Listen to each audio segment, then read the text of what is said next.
Good morning, everyone. Today is, I believe, the 8th of April.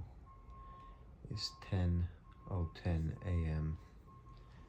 I'm waking up a little late, but that's only because last night was profound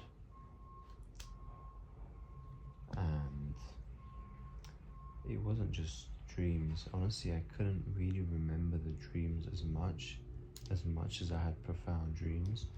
It was more physical symptoms, like I was getting surges of energy within the spine, and sure, you can call it Kundalini, solar, whatever, but there was a huge surge of energy coming through, and I just woke up. I moved the kettle that I recently purchased to my room to make the tea in my room, as I've been finding like hot water to be very comforting. I just put a tea bag of chamomile,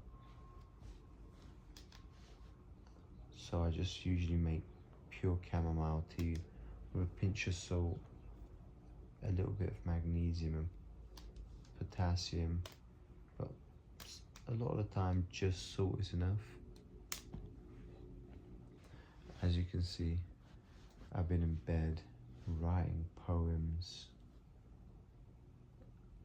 Towards waking up, I had a very meaningful dream,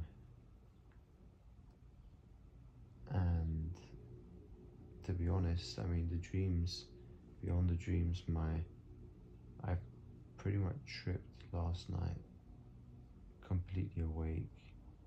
The visions I saw, what I was, what I'm not, what I believe is what I've always believed. So just deep introspective about becoming one. Figured out a few things about just before the fast started. I was getting flashbacks, and how my body knew that I didn't want to consume anything that was food. I was clearing out my fridge on the 5th and the 6th, and had given my last bits of food away. I couldn't really eat towards the 6th, so 7th, 8th, I've kind of already started. I won't get into that because I was so I was so in tune with listening to my body that I had it written in my diary for those days, and I was taking that time, even though I was also working. I was also but I was mainly drawn to the language of my inner self, and it was also quite a hectic few nights at work, where some people didn't pay. I had to cover for their bill, a couple of $100, which is okay. I'm not someone who, people at work, like my boss, and I know he's only mentioned it as a joke, but he mentioned it multiple times, and it was a challenge, or rather it was my adversity to not being moved or affected by that. And it was also symbolic, because I was, and I am, in the place of harmony from within.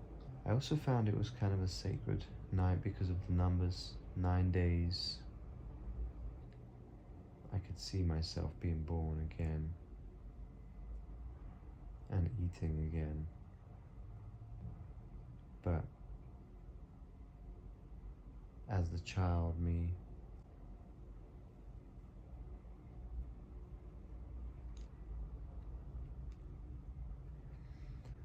but as you can probably tell, I haven't really talked about my weight. I'd have to look into it again, but I was around 73 kilos, now around 65, and I have been floating around 65 for the last 5 days or so. My energy is all there.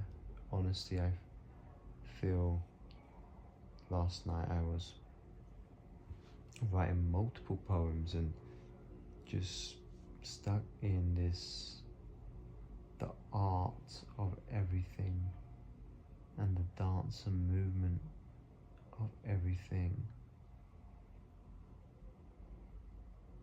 and the wind moving the trees made me very emotional, and I wrote about that and my connection to it and my connection to the people. And this is all very symbolic, you know. In Adavism, we move in synchronicity, or rather, there is no sync, where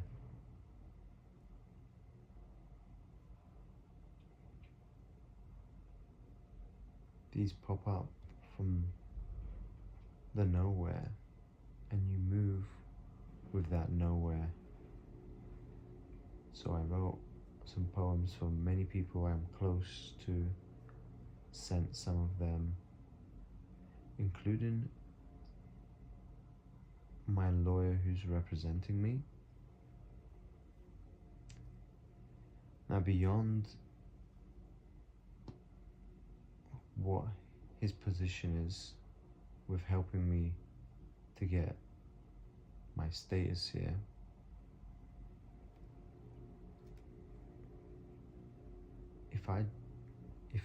if he was just someone I had a conversation with, I would still admire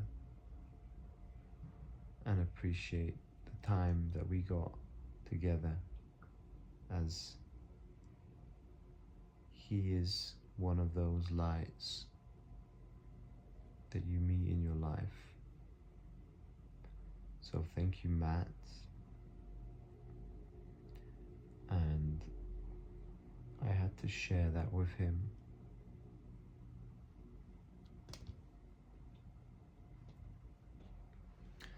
But yes, as you get to this place, you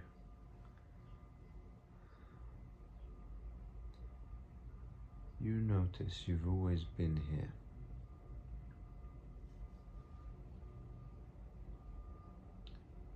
And as I've said before, and then I'll say again, that movement we've always moved in comes from a timeless place. And the less you have to hold on to, the more you flow. But you find that sacred place again, to know that what you know, believe, or eat, it all resides within how pure this is with this. There are no rules, just the purity of your flow.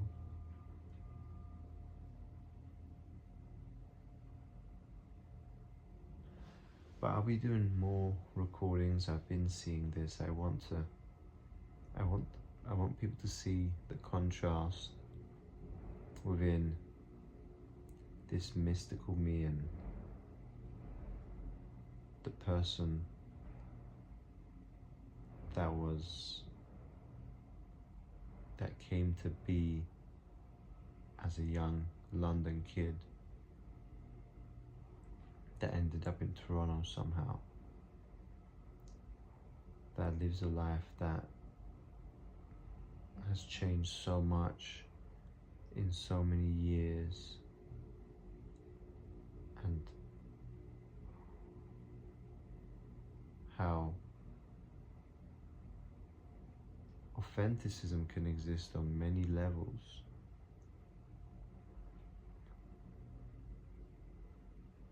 So I will be recording myself doing many things. I've come to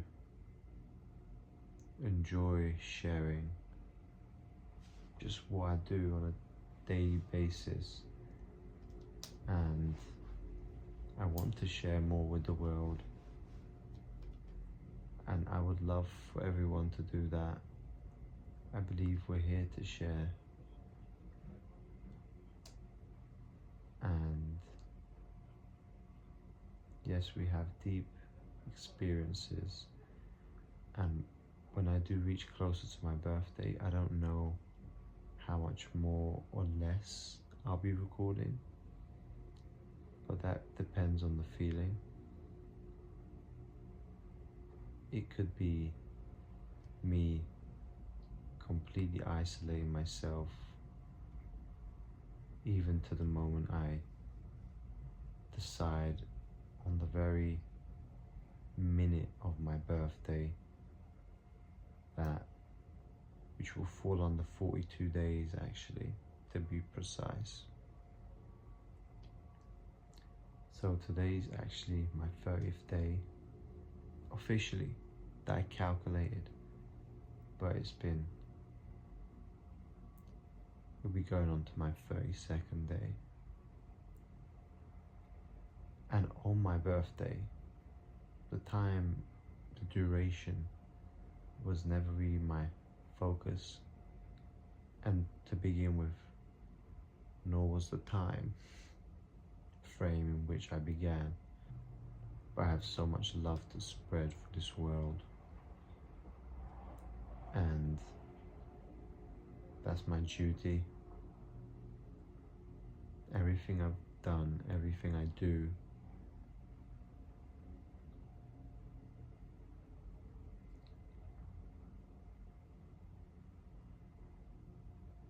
I've come to feel heartfully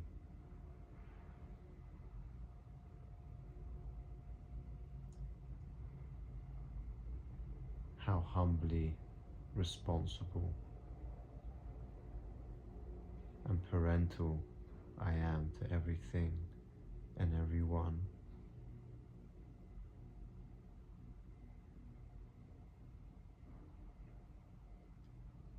Hence why I believe in putting myself out there on this to everyone, to connect, to show them someone truly does care on many levels, and beyond the levels and labels and ideas.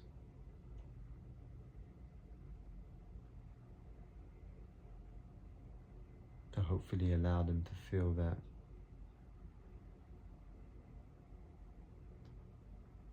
we are one,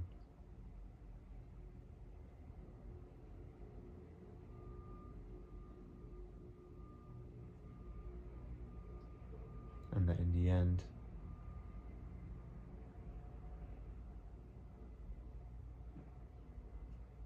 our love and the Divine's love is our manifestation of how we're here.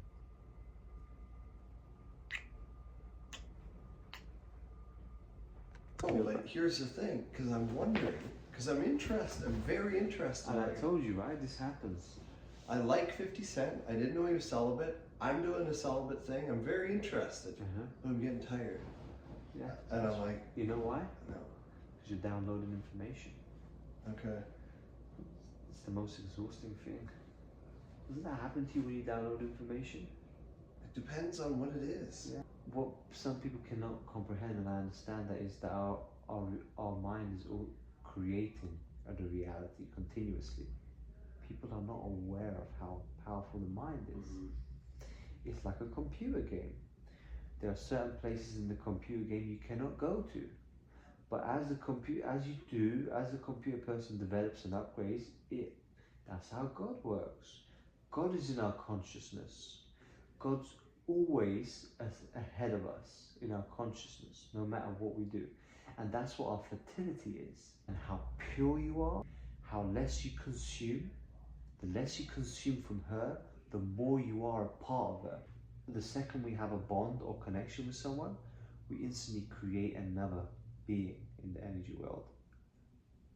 So we're creating something in the energy world. You come across maybe a girl that you're putting on a pedestal, that she is not real.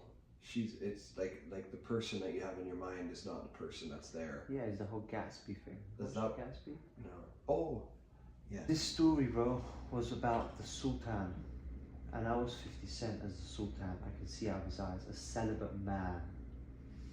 Because he's a high celibate man, right? Like he's a celibate man that's in a high place, but still,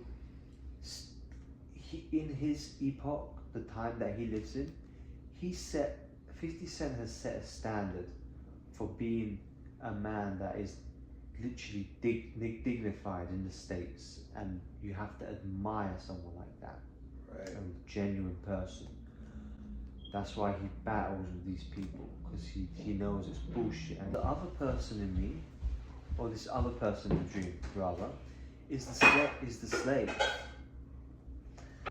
The slave is the hard-working man that suffered through. He's honest, hard-working. He's this sultan's. Sorry, this keeps getting this. He's this sultan's best worker. And we're on this high scraper. This building's still being built. There's scaffolding, but we're on the top, like you can't even see the bottom. And there's concubines up there, and the concubines belong to the sultan. But the sultan knows he can like reproduce with them or whatever, but the sultan's on a high path of a messiah, basically. He's also building a building, and nothing to do with anything material, right?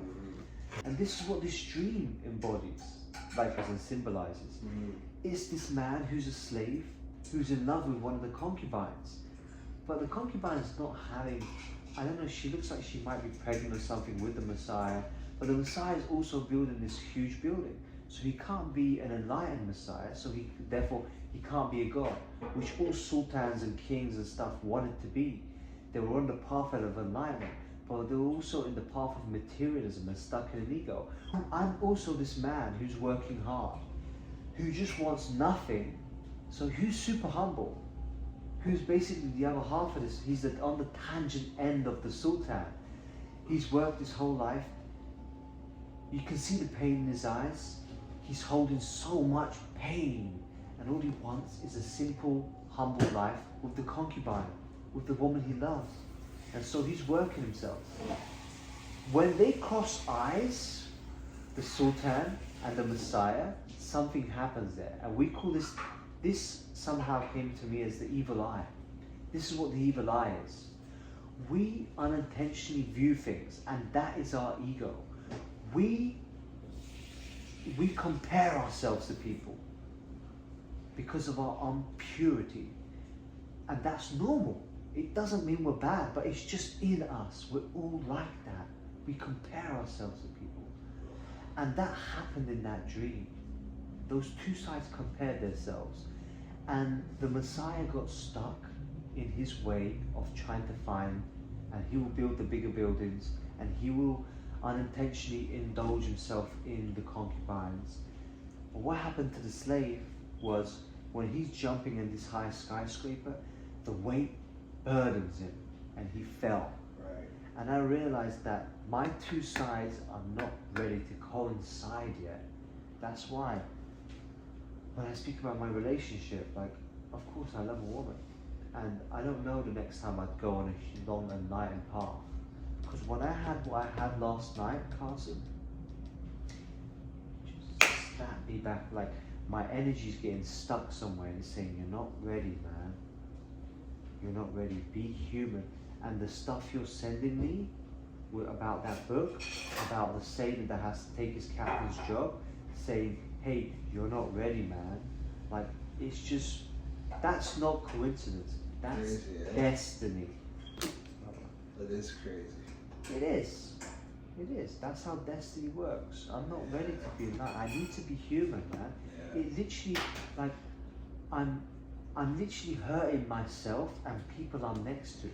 I'm supposed to be with my people. I'm supposed to be with my roommates. I'm supposed to be with my girl. I'm not supposed to be lost in this way where I'm irritated by human beings. Yeah. And Carlos sends me the Siddhartha section where Siddhartha's on the path of enlightenment, but he cannot find love.